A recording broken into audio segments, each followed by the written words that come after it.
죠. 자, 근데 살면서 보면은 하나님께서 왜 그렇게 비판하지 마라, 분을 내지 마라 딱 그러냐면은 사실은 본인이 가지고 있는 분노가 자기가 가지고 내면에 무의식 속에 가지고 있는 분노가 해결이 되지 않잖아요. 해소가 안 되잖아요. 그럼 어떻습니까? 꼭 내가 돈을 지금 내고 있는 그 대상뿐만이 아니죠. 첫째는 분을 품고 있음으로 인해서 내가 속 안이 계속 끓고 있죠.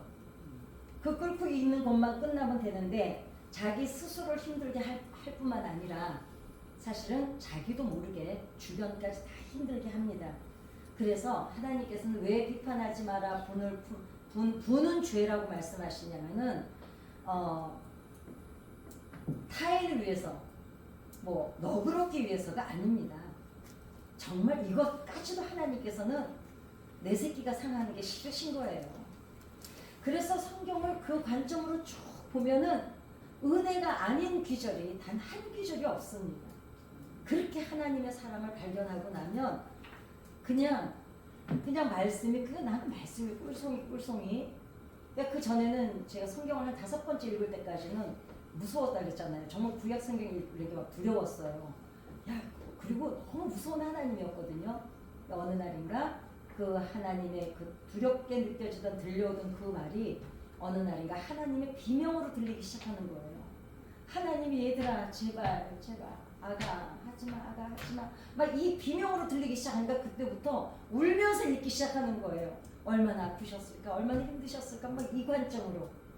그래서 우리 안의 분노는 반드시 해결을 해야 됩니다. 어떻게 이제 오늘 그걸 이제 한번 나눠볼까 하는데, 그러면 자 오늘 이제 우리 이 말씀 진짜 많이 들었잖아요. 토름 7번씩 70번씩 7번이잖아요.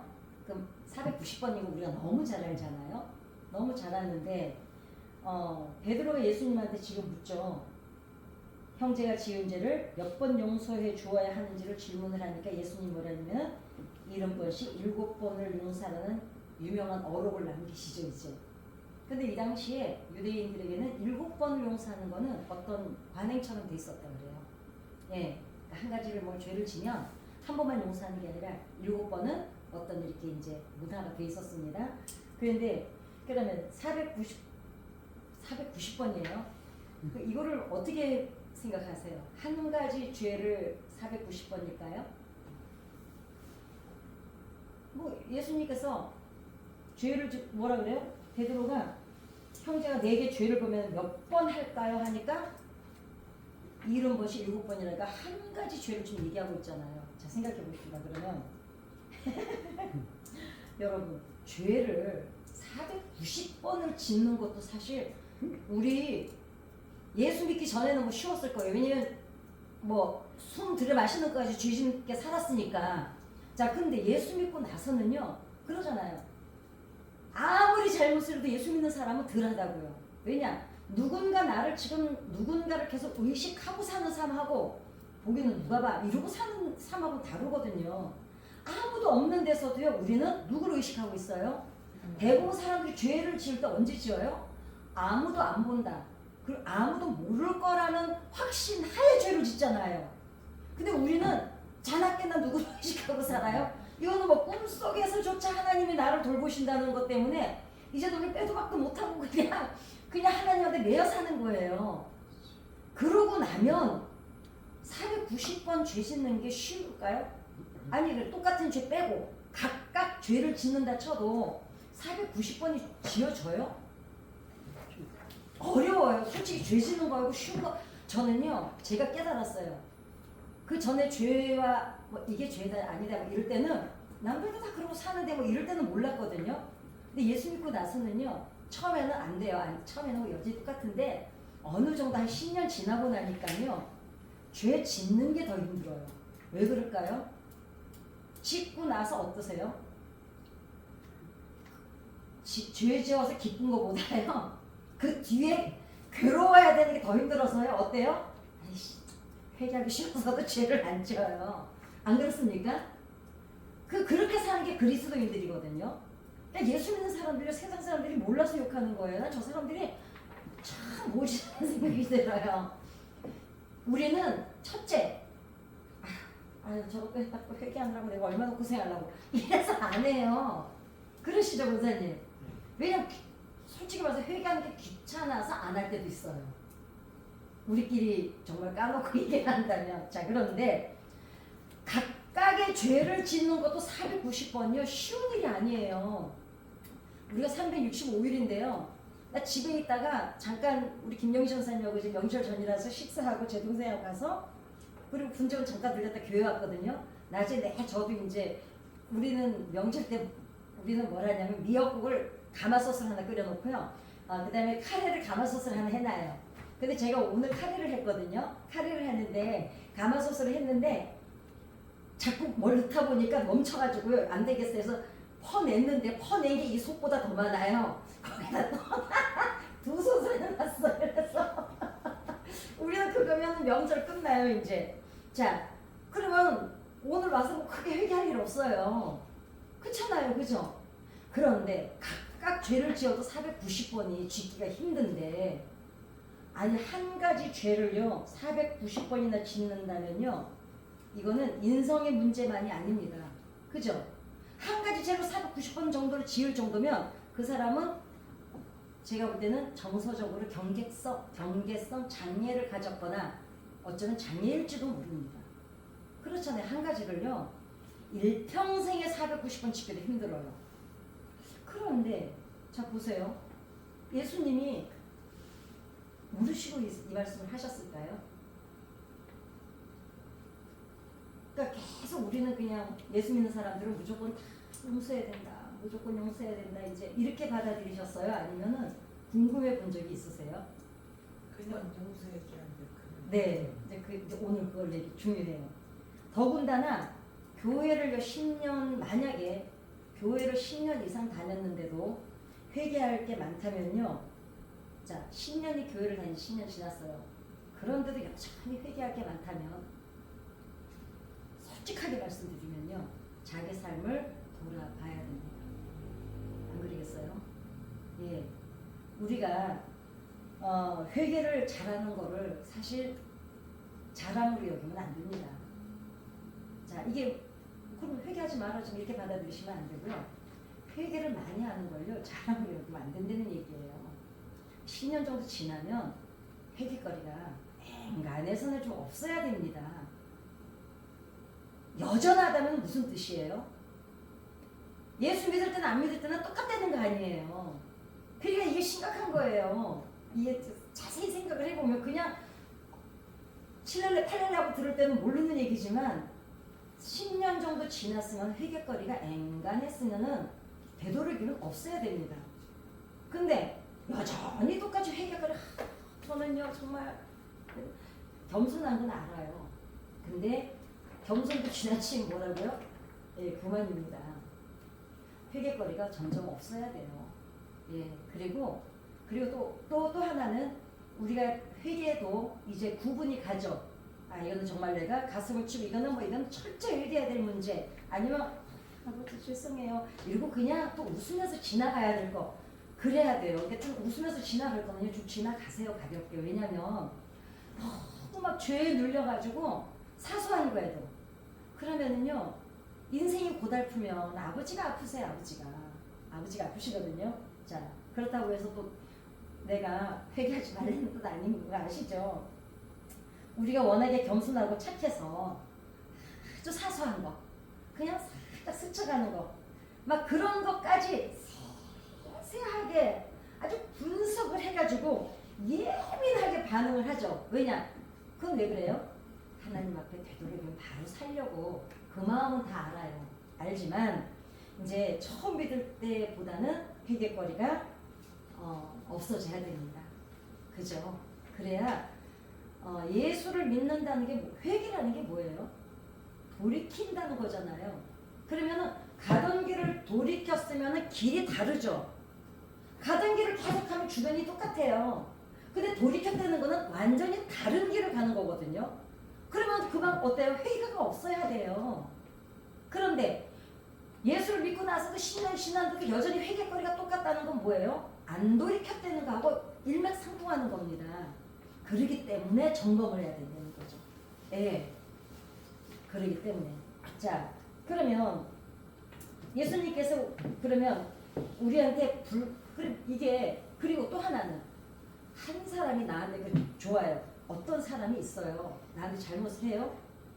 지속적으로 같은 잘못을 490번을 한다면 그 사람을 만나야 돼요. 끊어야 돼요. 용서 이전에 끊어버려야 돼요. 아, 그거 어떻게 살아요, 그거를. 40번도 아니고요. 안 그러세요? 그러면은 용서하기 전에 내가 말라서 먼저 아마 죽어버릴걸요.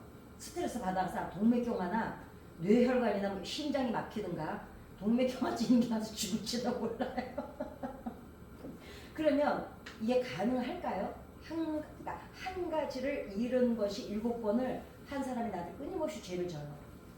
그게 그 전에 우리가 용서고 뭐고 안 보죠. 그냥 볼 수가 없어요. 왜냐면 살 수가 없는데요. 살 수가. 그쵸? 자, 그러면은 왜 예수님은 이런 불가능한 거를 말씀하셨을까? 지금 오늘 그거를 이제 나눠볼까 합니다. 그러니 이걸 물어본 베드로가 승질이 얼마나 급해요. 승질 급한 사람은 남 용서하기 쉽으니까 먼저 승질부터 부리죠. 그런데 얼마나 충격이 컸겠습니까? 할 말이 없는 거예요. 그럼 예수님이 말씀하신데 아니 그런 식으로 말씀하시면 안 되죠. 이럴 수도 없고. 그게 얼마나 충격받았겠어요. 그죠? 만약에 지금 나한테 그런다 그래도 저는 못할 것 같아요. 정말 솔직하게 말씀드리면 저는 안 봐요. 그냥 뭐 490번은커녕 아마 한 40번까지 가기도 전에 10번? 그 정도면 저는 지레 그냥 제가 포기할 겁니다. 근데 현대를 우리가 베드로도 충격을 받았겠지만 우리가 그동안은 설교 들으면서 어떠셨어요? 구체적으로 생각해 보셨어요? 이렇게? 안 해보셨죠? 그냥 용서하려나 보다. 어? 예수 믿는 사람은 어떤 경우든 품고 용서하고 그냥 가야 되나 보다. 이렇게만 받아들였잖아요. 그런데 이게 지금 하나하나 따져보면은요, 이게 말이 안 됩니다. 예. 솔직히 이게 말이 되는 소리가 아닙니다. 그래서 이거는 가능한 사건이 이게 실감이 이거를 그냥 용서로 받아들여서 그냥 우리가 무한대로 용서해야 되나 보다 이렇게 그냥 받아들였을 때는 그런가 보다 했지만 이게 지금 세세하게 하나하나 들어가서 이제 만약에 따지고 들어가면 가능한 일은 아닙니다. 그렇다면은 이 가능한 사건이 아닌 거를 왜 예수님은 우리한테 말씀하시고 요구를 하셨냐 이거죠. 그쵸? 이거를 이제 따져봐야죠. 왜냐면 그리고 사람은 누구나 얘기했습니다. 내가 납득할 만한 할 때 내가 수용을 해요. 그쵸? 내가 납득할 수 없을 때는 수용이 어렵습니다. 그냥 듣고 그래 일단 지나가자 이러지 그게 확 와닿아서 내가 해소가 안 됩니다. 이게 지금 해소가 안 되니까 그런 게 비다 하고 지나간 거예요. 자, 그러면 예수님께서 정말로 말씀하신 뜻이 무제한의 용서, 그 다음에 무조건적인 용서를 말씀하신 거냐? 그러면 이제 다시 성경을 읽다 보면 여러분도 새로운 거 발견하게 되실 거예요. 근데 혹시나 오해를 할 것 같아서 제가 말씀을 드리는데요. 자, 성경을 다시 보시겠습니다. 그 21절 아니 22절하고 22절 23절만 읽겠습니다. 시작. 예수께서 이르시되 내게 이르노니 7번뿐 아니라 7번을 70번까지도 할지니라. 자, 그거 말고 33, 34 시작. 내가 너를 불쌍히 여긴 것 같이 너도 내 동료를 불쌍히 여기니 마땅하지 아니하냐 하고 주인이 노하여 그 빚을 다 갚도록 그를 옥졸들에게 넘기니라. 자, 예수님이 70번씩 7번 용서하라 그러셨잖아요. 이 주인은 지금 몇 번 이 사람을 용서를 몇 번 했어요, 주인은? 이거 안 따져보셨죠? 한 번밖에 안 해요. 너무 이상하지 않아요? 아니, 예수님이 지금 다 말씀하시는 거거든요. 70번씩 7번 용서를 하라고 분명히 해 놓으시고는 비유를 드세요. 비유를 드셨는데 마지막이 뭐예요? 주인이 그 어마어마한 죄를 용서를 했어요. 했는데 어째요? 그 주인이 두 번째는 어떻게 합니까? 용서합니까? 모순이죠. 말이 안 되잖아요. 지금 예수님 본인이 말씀하시고 계시거든요. 70번씩 7번 용서하라고 해놓으시고는 비유를 드는데 한 번밖에 용서 안 하는 사람에 대해서 얘기를 하고 계세요. 자, 그걸 주목하셔야 됩니다. 그래서 주인이 1만 달란트를 빚진 자를 탕감해주는 비유를 통해 예수님이 지금 해답을 말씀하신 거예요. 자, 뭘까요? 1만 달란트는 현재 우리 지금 환산을 하면 제가 한 달란트가 얼마라 그랬죠? 아이고 이렇게 빨리들 잊어버리니 얼마나 감사한지 몰라. 내가 할 얘기가 많아서 10억. 자, 한 달란트가 10억입니다. 만 달란트면은요 지금 현재 우리는 6조 원. 자, 근데 생각해 보세요. 지금 자, 천국은 그 종들과 결산하려 했지. 23절 보세요. 천국은 그 종들과 결산하려 하던 어떤 임금이거든요. 자, 그 당시 문화를 우리가 신구약 중간사를 해서 다 아시죠? 종이 어떻게 그렇게 6조 원 큰 돈을 빚을 질 수가 있는 문화였습니까? 아니죠. 아니 6조 원에 6천만 원 빚도 질 수 없는 문화였어요. 그 당시 지금 예수님 계실 때. 그런데 6조 원이라는 돈은 종이 빚을 질 수 있는 문화 자체가 사회 구조가 아니었어요. 그 예수님이 지금 비유를 말씀하시는데 어때요? 그렇다면 전혀 그 당시의 문화와 사회 구조와 전혀 상관없는 비유를 지금 말씀을 하고 계신 거예요. 그리고 그 다음에 그 사회 구조 자체가 종이 6조 원의 빚을 질 수 있는 구조가 또 아니었잖아요. 그 돈을 갖고 있을 수도 없지만 그 정도 빚을 질 수도 없어요. 아니 누가 줘야 빚을 지지. 아니 빚져 보셨죠? 빚도요 은행도 우리가 가서 돈 좀 주세요 하고 줘요. 담보 있어야 되고 요즘에 담보보다 신용이죠. 옛날엔 담보 없으면 안 줬습니다. 요즘엔 신용 없으면 안 줍니다. 아, 동네 사람한테 돈을 빌리려 그래도 뭐 신용도 있어야 되고.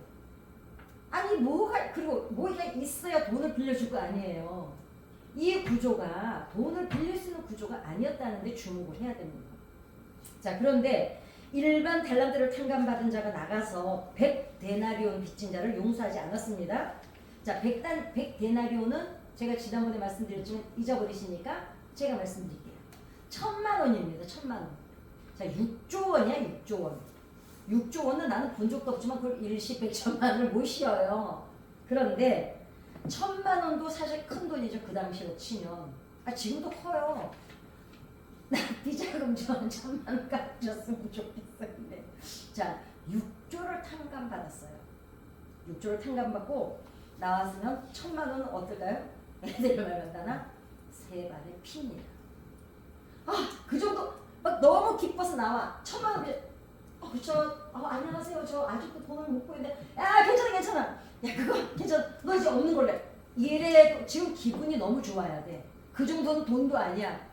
그렇잖아요. 그런데 어떻습니까? 그런데 그는 100데나리온 빚진 자를 어떻게 해요? 감옥에 집어넣습니다. 이 성경에 보니까 동료라고 나와요. 그 먼저 성경에는 뭐라고 나옵니까? 친구라고 나옵니다. 친구나 동료나. 아니 우리가 이렇게 서로 웃고 지내서 이렇게 아유 안녕하세요 장로님 권사님 이러고 지냈는데 내가 돈 한 100만 원 안 갚는다고 감옥에 넣은 거야 지금. 아는 처지에 그것도. 그렇게 따지면 나쁜 놈이죠. 인간성이 진짜 나쁜 사람 아니에요? 아는 사이에 아니 내가 6조 원을 탕감 안 받았어도 어때요? 아는 사람끼리 그래 요새 어때? 이렇게 하는 게 인지상정 아니에요, 그죠? 근데 그걸 감옥에 넣잖아요. 자, 그래서 예수님의 비유에 등장하는 주인과 예수님의 가르침의 논리적 지금 여기는 모순이라는 거예요, 모순. 얘기가 지금 맞질 않아요, 그죠? 앞뒤가 지금 예수님이 앞뒤가 안 그냥 아니 맥락으로만 읽으면 앞뒤가 안 맞죠. 자, 그런데 예수님의 말씀하실 때 70번에 7번 용서하라고 했는데 이 비유에 등장하는 주인은 1만 달란트 탕감받은 자를 딱 한 번만 용서를 해주고 다음 잘못은 어때요? 용서를 안 하고 집어넣죠. 그 얘기를 듣고 야 당장 집어넣어. 솔직히 내가 야 6조 원이나 내가 탕감해 줬는데 아예 지 친구 그 1,000만 원 때문에 걔를 감옥에 넣겠다고 왔어. 야, 걔부터 잡아놓어. 이제 이렇게 된 거예요, 얘기는. 그죠? 그런데 예수님이 말씀을 용서의 횟수로 이해하면은 이 말씀은 전혀 안 맞습니다. 앞뒤 맥락이. 그죠? 그러니까 비유에 등장하는 주인은 용서를 어때요? 실천을 한 사람이에요? 아니에요? 왕은 지금 예수님의 말씀을 실천을 안 한 사람이에요. 자, 이런 것이 7번 하라는데 딱 한 번만 용서하고 말았으니까 어때요? 실천 안 했죠? 안 했습니다. 결국 예수님이 강조하고 싶은 거 그럼 이제 눈치채셨죠? 뭐였을까요? 횟수를 말씀하신 게 아니라는 거예요. 만약에 횟수를 말씀하셨으면 이 비유를 말씀 안 하셨겠죠? 그죠? 뭘 말씀하신 거예요? 강조하고 싶은 건 용서의 횟수가 아니라 용서의 질, 용서의 크기, 용서에 대한 삶에 대한 것을 가르치고 싶으셨던 거라는 거죠. 그래야만 이 말씀이 맥락이 맞아요. 그렇잖아요. 그죠? 그렇습니다. 1만 달란트를 탕감받은 자는 딱 한 번 탕감받았어요. 그죠? 6조 원을. 그 양이 측량할 수 없는 정도. 이 당시의 종으로는 빚을 질 수도 질 구조도 사회도 문화도 아니었는데 이 큰 빚을 말씀하신 이유는 뭐였을까요? 측량할 수 없는 용서를 말씀하고 싶으셨다는 거죠. 그 다음에 정말 엄청난 용서의 은혜를 받은 거죠.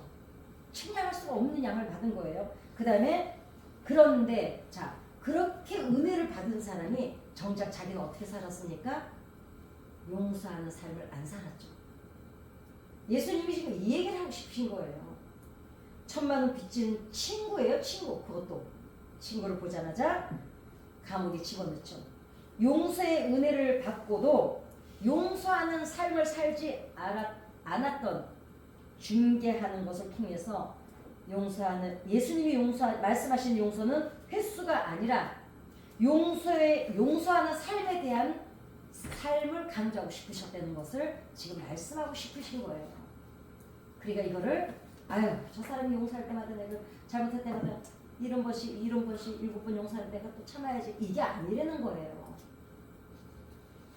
무슨 말씀인지 아시겠죠? 내가 은혜가 커서 6조 원을 탕감받았는데 나왔더니 나한테 한 6천만 원 빚진 사람을 만났어요. 1,000만 원도 아니고 여기서는 1,000만 원이지만 나 괜찮아. 내가 지금 어떤 은혜를 받았는데 괜찮아. 너도 있잖아. 가서 이제 편하게 살아. 이렇게 살아야 된다는 거예요. 그리고 그런 정도의 탕감을 받았으면 기쁨이 넘쳐서 이 안에 기쁨이 넘치면 당연히 삶이 어떻게 될까요? 삶의 향기가 나게 돼 있다는 거예요. 타인에게 미치는 영향력이 있다는 거예요. 근데 어때요? 이런 용서를 받았는데도 이 사람한테 그 기쁨이 있었습니까? 기쁨이 없었던 거예요. 예수 믿는다 그러면서 전도하러 가서 교회 좀 나와. 교회 나오면 복 받잖아. 이러면 그 사람 얼굴 보기 싫어서 교회 안 나옵니다. 그건 왜 그래요? 내 사람은 속에 있는 것을 제가 매일 말씀드리죠. 속에 있는 걸 절대로 감출 수가 없다고. 기침하고 사람은 감출 수가 없다면서요. 맞아요. 사랑하는 건 감출 수가 없어요. 지네들 사랑하는 사람끼리 자기네는 모르는데 남이 먼저 알잖아요. 그래서 따라서 이 비유에서 주님이 가르치고 싶었던 것은 세 가지로 요약을 하면 첫째는 엄청난 빚의 탕감이고 두 번째는 그 탕감이 타인들에게 미치는 영향력이라는 거예요. 그 다음에 세 번째는 뭐예요? 심판이라는 거예요. 탕감을 받아서 내 마음이 감사가 넘치면 삶의 향기가 타인들에게 영향력을 안 끼칠 수가 없다는 거죠. 이제는 그 빚에서 놓여놨으니 아니 한 1,000만 원만 누가 아까 없다고 해줘도 하나님 도대체 저한테 왜 이러세요? 이런 한국에. 그러니까 이 비유에서 주님은 도저히 갚을 수 없는 빚을 탕감받은 종 이야기를 하시면서 그렇다면 이 빚은 무엇이고 그렇다면 또 이 사람이 받은 용서의 은혜는 어떤 거냐는 거죠. 우리는 천국에 들어갈 때 우리가 하나님께 얼마나 큰 빚을 졌는지를 알게 된다는 거예요. 여기에 살면서 생각해 보세요. 아직은 우리가 성경을 통해서 너희 하나님의 세상을 창조를 어떻게 하셨고 예수님이 어떻게 죽으셨고 끊임없이 우리가 설교를 얼마나 듣습니까? 그죠? 그래도 다 모른다는 거예요. 언제 다 알게 되느냐? 천국에 들어갈 때야 우리가 어떤 은혜 속에 살다가 어떻게 구원받았는지를 그때서야 환히 드러난다는 거예요. 그런데 그때 돼야 알게 되는데 하나님께서는 본래의 목적이 우리를 왜 지으셨다고요? 사랑하기 위해서 지으셨다고요. 그러나 하나님을 진심으로 사랑하는 사람은 없다는 거예요. 물론 우리 초창기 우리나라에 그 순교하신 분들 그런 분들은 정말 순교 주기철 목사님 같은 분은 어때요? 그 신사 참배 안 하겠다고 모디로 걸어가시면서 영문밖에 그 가사를 그 곡도 남기시고 가셨잖아요. 그런 분의 사랑에 비하면 우리는 감히 정말 명함도 못 내밀죠. 하나님이 우리를 사랑하는 것만큼 이 사람 인간은 하나님을 우리가 사랑할 수가 없다는 거예요. 우리가 그러죠. 왜? 내리사랑이라고. 자식이 아무리 부모한테 잘해도 그 부모가 이 자식을 사랑하는 것만큼 못한다는 거예요. 그 자식이 자기 자식을 또 사랑하겠지만 이 자식도 자기 부모에게 받은 사랑만큼 또 못한다는 거예요. 그게 하나님과 우리도 마찬가지라는 거죠. 그래서 우리는 원래 죄로 오염이 됐죠. 어떻게 됐습니까? 인격이 원래 하나님이 지으셨던 인격이 아니죠. 깨어졌잖아요. 그 다음에 망가졌죠. 하나님의 영광은커녕 우리가 하나님을 아프게 하고 모욕하고 외면하고 사랑의 대상인 하나님하고 상관없는 정말 삶을 어떻게 살까요? 불륜을 저지르듯이 살아갑니다. 에스겔서 37장인가 33절인가 어디 한번 35절인가 16장 적나라하게 하나님 말씀하세요. 내가 너를 어떻게 구원했는데 네가 어떻게 살았다는 거. 이스라엘 민족을 대상으로 막 에스겔서에 막 아주 막 하나님이 쏟아놓는 걸 보면은 섬찟할 정도로 야 우리가 이렇게 했구나. 그동안은 그 성경을 읽기 전까지는 우리가 하나님 앞에 어떻게 사는지를 잘 모르는데 하나님이 막 하나하나 말씀하시는 거 보면은요 우리가 이렇게 하나님을 아프게 했구나. 이분이 이렇게 아프시구나. 이게 막 느껴져요. 그러는데 세상에 생각해보세요. 불륜 우리나라 지금 뭐 간통법이 없어졌지만 세상에서 잘못을 저질러도 법의 심판을 받습니다. 그런데 하나님 앞에서 죄의 결과의 심판은 받아야 되는 게 마땅하다는 거예요. 그런데 어떻습니까? 그런데 그렇게 하나님을 외면하고 다른 것들과 불륜을 저지르고 그러니까 네가 간음을 저지른다 그러잖아요. 그게 뭐예요? 불륜이잖아요. 우리 지금 현대 말로 따지면 엉뚱한데 마음을 쏟느라고 하나님을 뒷전으로 버릴 때도 많은 우리를 그런 인간 세상에 예수님께서는 어떻게 오셨습니까? 맨몸으로 오셨어요. 맨발로 세상에 뛰어내려오셨어요. 왜요? 그 이스라엘 민족 이 세상의 사람들이 부르짖는 그 아버지 때문에 그냥 맨몸으로 오신 거예요. 내 새끼들 살려보겠다고 그 망신 모욕 당해내면서 묵묵히 아무 말도 안 하시잖아요. 왜요? 내가 이거를 겪어서 내 새끼를 살릴 수 있다는. 부모님들은 저는 이 예수님의 마음이 좀 가늠이 되실 것 같아요. 저는 자식이 없으니 솔직히 여기까지 이만큼까지는 표현이 안 됩니다. 그러나 자식을 낳아보신 분들은 새끼를 위해서라면 부모가 어떤 마음인지 그래도 10,000,000분의 1이라도 알 수 있지 않을까. 우리 가운데 직접 찾아오셔서 정의대로 하셨다면 어떻게 해야 돼요? 심판만 하셔야 되죠. 근데 어떻게 하셨습니까? 자비를 실천하셨습니다. 그 다음에 자신의 몸을 찢고 피를 흘리고 죽으시고 자 우리가 처리할 능력도 없는 죄를 그 빚의 문제를 청산을 해주신 거예요. 어때요? 처리를 우리 할 수가 없어요. 처리할 능력도 없어요. 그 6조 원을 어떻게 처리를 합니까 도대체. 처리할 수도 처리할 방법도 능력도 없는 우리를 위해서 탕감해 주시고 세상에 우리를 위해서 그것도 생각해 보세요. 자신 하나님을 배신하고 배반하고 아프게 한. 자, 용서만으로도 하나님이 우리를 용서하신 것만으로도 갚을 길이 있을까요? 없을까요? 없어요. 없어요. 근데 어떻게 해요? 용서해 주시는 것도 정말 우리는 너무 감사할 텐데 뭐까지 치러내셨어요? 빚 대신 본인이 대가를 치러내신 거예요. 이거를 생각한다면 이 지금 마태복음 18장 21절의 말씀이요. 얼마나 감동과 감격의 물결이 우리 가슴을 쳐야 되는지 모릅니다. 이런 은혜를 주신 하나님. 용서라도 그냥 감지덕지인데 대가까지 치러주신 거예요. 그 하나님이 우리가 어떻게 됐습니까? 죄와 사망의 법 아래서 우리가 해방이 되고 어떻게 됐어요? 그냥 지옥 안 가는 것만도 감사한데 하나님의 아버지한테 뭐라고 우리가 불러요? 예수님하고 똑같이 아버지라고까지 부르는 자녀가 되었다는 거예요. 이게 지금 하나하나를 실에 끼워보면은요. 저 뒤에는 꼭 다 드셔야 되는데 찬바람 들어와요. 예. 봐. 이게 이거를 하나하나 실로 끼워보면은요. 얼마나 찬란한 목걸이인지 모릅니다. 이런 은혜를 받았는데 이런 은혜를 받았습니다. 이것은 우리가 평생 동안 갚을 수도 갚을 방법도 없는 용서와 구원의 은혜를 받은 거예요. 지금 이 말씀을 예수님은 이 비유를 통해서 말씀하고 싶으신 거예요. 그래서 1만 달란트를 탕감받은 사람은 누구라고요? 바로 우리들이라는 거예요. 그러면 빚의 탕감이 타인들에게 미치는 영향은 어떤 것이냐가 중요하죠. 우리는 하나님으로부터 도저히 갚을 수 없는 엄청난 은혜의 용서를 받았습니다. 그렇게 받은 용서를 만분의 1이라도 조금씩 갚아나가려는 거예요. 이게 지금 여기 요지예요. 뭘까요? 그러니까 1만 달란트를 탕감받았던 사람이 친구에게 탕감해 주지 않아서 어떻게 됐습니까?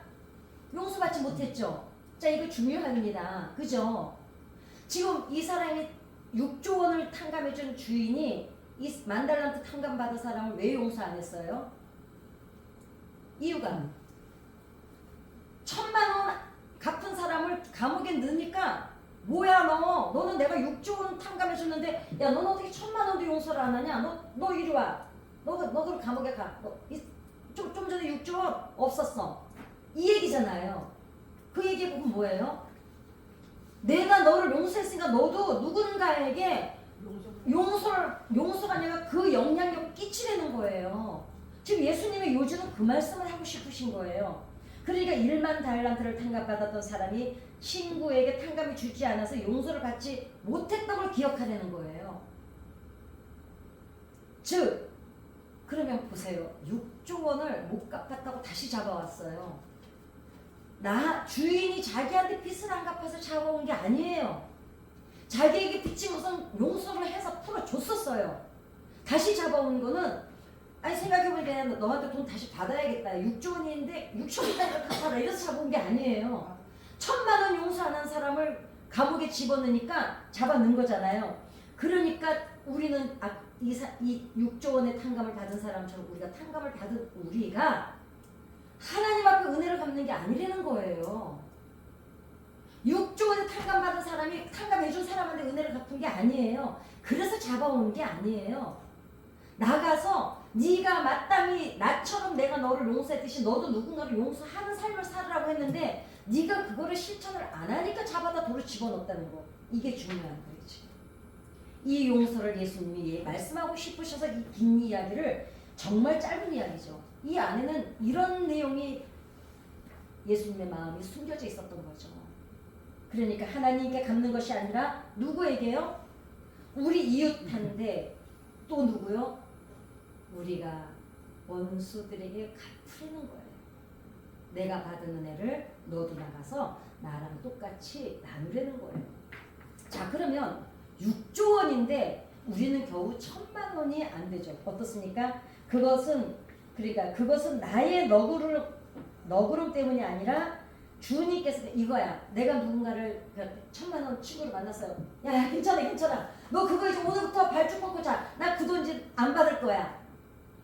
이러면 야 고맙다 너 왜 이렇게 착해졌냐? 그런데 지금 무슨 얘기예요? 나의 너그러움 때문이 아니라는 거죠. 뭐 때문이에요? 주님께서 은혜 때문에 산다고 온 몸으로 얘기하려는 거예요. 삶으로. 나도 이렇게 하나님 때문에 은혜를 받아서 괜찮아. 나도 어떤 은혜를 받아 너 천만원 괜찮아. 이걸 뭔데요? 온 몸으로 온 삶으로 너도 고백을 하고 살려는 거예요. 그 얘기를 지금 하고 싶으십니다. 하나님의 영광의 구원은 은혜를 받은 사람만이 자 하나님 앞에 하나님께서 우리를 구원해 주셔서 우리를 사랑하시고 우리를 지으셨고 우리를 구원해 주시는 분이야. 이거는 누구만 전할 수 있어요? 예수 믿는 사람만 전할 수 있어요. 그것은 곧 무슨 뜻이에요? 은혜를 받은 사람만이 은혜의 삶을 살 수가 있다는 거죠. 그래서 하나님께 구원받았다고 자부하는 기독교인 중에서 그 예수 믿는 사람들이 과연 우리가 얼마나 은혜나 자비와 사랑을 보여주지 못하는 경우가 많다는 거예요. 하나님의 영광은 1만 달란트를 탕감받은 것은 나의 공로이고 그래 그건 내가 뭘 잘해서 받았나 보다. 그건 그거고 넌 나한테 갚아. 이제 이게 지금 이 사람 아니에요. 그죠? 100데나리온 근데 우리는 이 사람은 100데나리온 나는 외국말이 진짜 안 돼. 1000만 원이야. 우리는 100만 원도 용서를 못할 때가 너무 많다는 겁니다. 비유 속에 나온 사람은 근데 그러면 다시 또 원상태 법대로 들어가서 우리 법조 요즘에 법이 얼마나 난무한지 몰라. 법대로 돌아가서 그러면 이 법대로 따진다고 이 사람이 잘못했나요? 아니 이게 다 빼놓고 그러니까 뭐 사랑 용서를 다 빼고 이 사람이 지금 잘못한 건 없습니다. 그쵸? 아니 나한테 빚진 사람 빚 갚으라고 하는 게 뭐가 잘못이에요. 그리고 왜냐면 그 당시에 내가 탕감받은 거 내가 용서받은 거 받은 거고 이건 이거고 이건 이거야. 그리고 빚진 돈을 갚으라고 고소하는 건 뭐 요즘에 다 고소하고 살잖아요. 고소 나는 고소도 나는 탄핵도 고소도 난 이렇게 많은 나라를 처음 봤습니다. 자 그런데 빚진 돈을 다 갚지 못하면 당연히 고소하는 건 세상 이치입니다. 세상이 정한 규칙과 법이 존재하고 있잖아요. 그죠? 그렇다면 우리는 또한 이 세상 속에서 사니까 어떻게 해요? 세상에서 정한 법의 테두리 안에서 우리는 살고 있잖아요. 그럼 어떻게 해요? 우리도 법대로 살아야죠. 그러니까 부당한 대우나 억울한 일을 당할 때 정의를 바로 잡아달라고 하는 것은 세상의 이치입니다. 어차피 세상은 그렇게 움직이고 돌아가는 시스템 속에 우리가 살아가고 있기 때문이에요. 문제는 그런데 이 종은 도저히 갚을 수 없는 빚을 탕감받은 사람이라는 사실에 주목을 하려는 거예요. 다른 말로 하면 하나님의 한량없는 사랑을 받고 자비하심으로 용서를 받아 하나님의 자녀가 된 사람이라는 데 주목하려는 거죠. 이제 이 당시는 빚을 많이 지면은 어떻게 됐습니까? 갚을 수 없으면 뭘로 전락을 했다 그랬죠? 노예로 전락을 했잖아요. 자, 탕감을 받았다는 건 무슨 뜻이에요? 노예에서 해방됐다는 뜻이거든요. 그 당시 노예의 삶은 어땠습니까? 노예는 애완견 취급도 못 받았죠. 재산의 한 부분이었고 죽으면 일시키다 밥을 안 줘도 괜찮아요. 그냥 일시다가 죽으면 묻어주지도 않아요. 사막에 내다 버립니다. 그러니까 계곡에 갖다 버리든가. 그러는데 지금 이 종은 어떻게 됐습니까? 빚의 탕감이 되면서 노예에서 해방이 됐다는 거예요. 그러니까 우리는 하나님의 자녀가 됐다는 게 주목이 돼야 된다는 거죠. 이 사람은 하나님의 은혜와 사랑을 그러니까 나 이제 노예 아니야. 나 이제 이분의 용서를 받아서 나 이제 자유인이 됐어. 이거를 드러내고 살아야 되는 그렇게 이제는 나 이제 예전 내가 노예가 아니라 나 이제 자유인으로 회복됐어. 이거를 사람들 앞에 드러내고 살아야 된다는 거예요. 어떻게 그렇게 됐는데 사실은 내가 빚진 주인이 있었는데 그분이 나를 노예에서 해방시켜줬어. 이거를 드러내고 살았어야 된다는 거예요. 그런데 이 사람은 하나님께서 이 사람이 하나님께서 우리를 용서하시기만 한 게 아니라 구원까지 해주고 대가까지 치른 이유는 뭘까요? 사슬에서 벗어나게 하고 싶으셨던 거예요. 노예의 사슬에서 벗어난 것처럼 예수님이 우리를 죽으시고 다시 살리셔서 구원하신 이유는 우리가 죄의 사슬에 사는 것을 벗어나서 자유인으로 살게 해주고 싶으셨던 거거든요. 그렇다면 원래 하나님이 우리를 지으신 목적대로 살게 하고 싶으신 거예요. 그래서 세상의 법칙이 아니라 하나님의 법칙으로 살아야 된다는 뜻도 됩니다. 그러면 세상의 법칙이, 자, 우리는 그리스도인들에게는 국적이 몇 개라고요? 2개라고요. 이 세상에 살고는 있지만 어떻게 해요? 하나님 나라의 백성은 하나님 나라의 법칙으로 살아야 됩니다. 삶의 태도, 삶의 방법, 삶의 목적이 주인에게 탕감받은 것을 드러내야 되는 게, 그럼 우리는 누구일까요? 하나님을 드러내는 삶이 되겠죠. 그런데 다시 세상의 법을 따른다면, 자, 그래, 이렇게 하나님의 세상의 법, 하나님의 은혜로 하나님의 자녀가 됐는데 다시 하나님의 법대로 안 살고 세상 법대로 살면 무슨 뜻이에요? 하나님의 자식이 아니라는 뜻도 된다는 거예요. 자, 하나님을 중요한 거는 그리스도인은 이 땅에 살지만 하나님의 법을 이 땅에서 실현하도록 살게 설계되었다는 겁니다. 그거를 우리는 지금 이 땅에 살고 있어. 다 세상 사람, 믿는 사람, 안 믿는 사람 섞여 살고 있지만 우리는 어떻습니까? 하늘의 삶을 이 땅에서 보여줘야 되는 사명을 가진 사람들이라는 거죠. 그러니까 이제 달라져야 된다는 거죠. 예수를 믿고 10년이 지났으면 그만큼 회개거리가 여전해야 된다고요? 없어져야 된다고요? 없어져야 된다는 겁니다. 그러니까 자, 심판은 그럼 누가 받았습니까? 100데나리온입니까? 아니면 1만 달란트입니까? 보세요. 1만, 그런데 1만 달란트를 탕감받은 사람이 심판의 대상이 됐어요. 왜 그랬을까요? 세상에서 내게 잘못한, 그러니까 나한테, 이 세상에서 그러잖아요. 하나님, 우리가 막 누가 나한테 잘못하면 이러죠. 하나님은 아시겠지. 하늘은 아시겠지. 그런데 우리한테 잘못한 사람이 심판의 대상이 아니라 하나님의 은혜를 받았다고 하면서 하나님의 뜻을 따라 살지 않은 사람이, 지금 1만 달란트 받은 이 사람이 심판의 대상이 됐다는 거예요. 당연히 우리는 억울하고 분하다고 우리는 생각했는데 오히려 어떻습니까? 하나님이 지금 누구를 심판하세요? 예수님의 의도는 뭡니까? 니네가 용서하지 않은 삶을 살 때 잘못한 얘네를 심판하시는 게 이게 무서운 얘기예요. 우리는 억울하고 분한데 막 화가 났는데, 그런데 얘네들을 심판하신다는 얘기가 아니에요. 지금 이 성경의 요지는 뭡니까? 용서하지 않은 너를 심판한다는 거예요. 이게 상당히 무겁습니다. 사실은 이 이야기가. 그죠? 다 내용을 알고 나면 우리 삶이 갑자기 좀 무거워집니다. 생각을 많이 하게 됩니다. 어떡하라고. 그런데 이게 되기 위해서는 뭐가 선행되어야 될까요? 내가 어떤 은혜를 받은지를 먼저 알기 전에는 이 용서가 절대로 안 됩니다. 근데 왜 용서가 안 되고 왜 뛰어넘지 못할까요? 이게 아주 실감이 안 나서예요. 성경을 읽을 때 하나님이 막 퍼대는, 그냥 구약 성경에 이스라엘 민족을 막 퍼대는 얘기가 퍼대는 걸로만 들리면 여전히 우리는 아직 하나님의 사랑을 솔직히 말씀드리면 다 온몸으로 느끼지 못하고 있는지도 모릅니다. 그런데 이것이 비명으로 들리고 이러셨구나, 속상하셨구나, 그래서 이렇게 막 이러셨구나, 이걸로 들리기 시작했다면 우리는 이제 그 용서가 어떤 걸, 용서도 받았거니와 나를 위해서 대가까지 치른 하나님이시라는 걸 우리가 실감하고 사는 거예요. 그러니까 어때요? 어떠세요? 대부분 그러시죠? 에휴, 하나님도 나를 용서하셨는데 그게 뭐라고, 이렇게 되잖아요. 그게 이제 예수 믿고 10년 지나면 그 정도는 되는 거예요. 그렇습니다.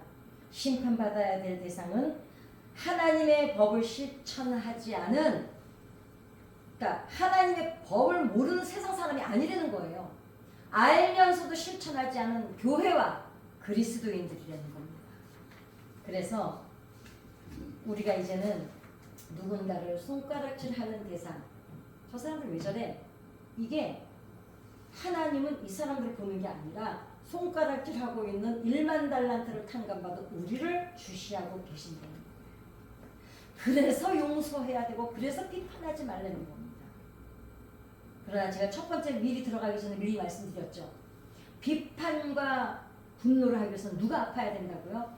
내가 아파야 되기 때문에. 그러면서 하나님 뭐라 그러십니까? 누구의 말, 세상을 비판하고 정죄하는 것은 우리 역할이 아니라는 거예요. 자, 비판하고 분노하지 마라. 분노는 죄라고 정의를 내려버리셨어요. 근데 우리가 안 분해요. 분하잖아요. 아니 진짜 어떤 때는요. 저는요. 제가 겟세마네 저쪽 성전에 있을 때 그때는 우리가 바닥이었잖아요. 저요 진짜 법만 없으면 너 죽고 나 죽고 하고 싶은 일이 있었어요. 제가 그때요 막 이 분노가 처리가 안 되니까요. 어떻게 하고는 싶은데 하지는 못하니까요. 교회 와서 어떻게 했냐면요. 한 5시 반이면 겟세마네 거기 와가지고요. 기어다녔어요. 막 이게 막 죽을 것 같아. 분노가 사그라들지를 않아서. 저 그런 일 겪은 적 있거든요. 정말 죽일 수만 있다면 죽이고 싶어요. 근데 그럴 수가 없잖아요. 그리고 어떻게 해요? 벌벌벌 막 악을 쓰고 기어다녀. 막 내가 왜 예수를 믿으나까지 와요. 그 일을 제가 한 7, 8년 전에 겪었거든요. 제 동생 때문에. 그때 제가 알았어요. 용서는 너무너무 어려운 거라고. 그런데 제가 그때 알았어요. 하나님은 전쟁은 누구 거예요? 이 새끼가 하는 거예요. 왜냐? 자 보세요. 그 분노를 하느라고 제가 원형 탈모가 오고요. 머리가 한 주먹씩 빠지고요. 이 두드러기가 몸에서 아토피가 나기 시작하는데요. 하나님이 그러니까 얘들아 어려운 거 알아. 그런데 뭐라 그래요? 비판하느라 우리가 마음 상하고 다치는 것을 원하지 않으시는 거예요. 제가 그때 그 분노를 하느라고 머리가 한 주먹씩 빠지고 원형 탈모가 생기고 막 잠이 누웠는데요. 그러본 적 있어요? 자야 되는데 잠이 안 드는 거예요. 돌아버리겠더라고요. 불면증이 그렇게 무서운 거예요. 그거를 제가 거의 한 2달을 겪어냈는데요. 변호사를 사도 변호사도 제대로 일처리 못해. 그러니까 이거는 세상 법으로 해결도 못하겠고 그냥 딱 하나야. 죽이는 것밖에는 내 원한이 안 풀리겠는데요. 그때 제가 알았어요. 하나님이 이래서 우리가 분노하지 말라고 그럽니다. 내가 갚아줄게. 왜? 내가 갚아줄게. 아가. 내 새끼 상하는 게 너무 싫으신 거예요. 그러니까 하지 말라는 거예요. 왜? 내 새끼가 아픈 게 너무 싫으니까. 그러니까 원수는 누구한테 맡기라고요? 내가 갚아준다는 거예요. 그리고 너는 어떻게 해요? 주님한테 들어와요. 근데 왜 우리가 그 분노가 해결이 안 될까요? 혹시라도 하나님이 사랑의 하나님이잖아요. 내가 그때 걱정했던 게 그거였거든요. 하나님이 그 여자 용서하실까 봐. 나는 그게 더 겁이 나더라고요. 하나님이 나 같은 것도 용서하셨는데 저 여자도 용서하실 것 같은 거야. 이분이 내가 어떤 죄를 지었을 때 용서하실 걸 제가 알잖아요. 이 하나님이 저 여자를 벌 주실 리가 없어. 그러니까 화가 더 나는 거예요. 아니 하나님 맡기라고 했지만 이 하나님이 안 믿어지는 거예요. 왜? 내가 원하는 대로 원수를 갚아줬으면 좋겠는데 이분이 그럴 리가 없다는 것 때문에. 근데 여러분 하나님이 하나님 방법으로 해결해 주시더라고요. 우리는 우리에게 정말 우리가 상상할 수 없는 편안과 안락과 쉴만한 물가와 부족함이 없게 우리를 살게 해주시고 그 사람은 그 사람의 길을 가게 하시더라고요.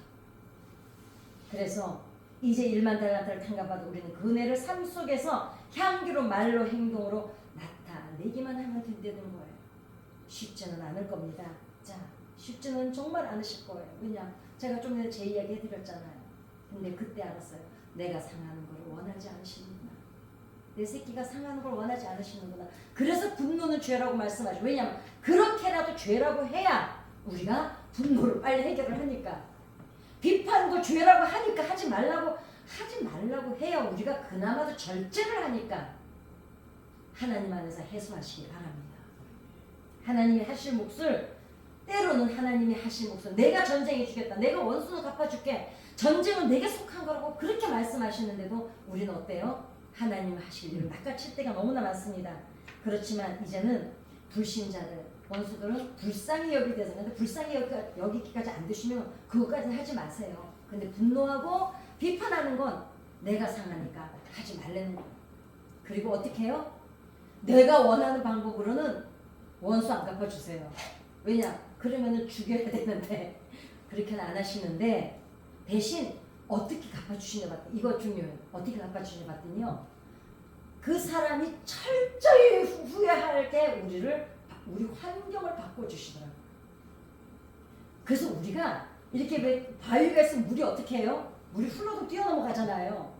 여기를 부딪혀서 아팠는데 우리가 하나님의 은혜를 체험하고 나니까 어떻게 해요? 이걸 흘러도 뛰어넘게 해주시더라고요. 그래서 이게 아무렇지도 않게 그냥 흘러도 넘어서 가 그냥. 그렇게 갚아주시더라는 거죠.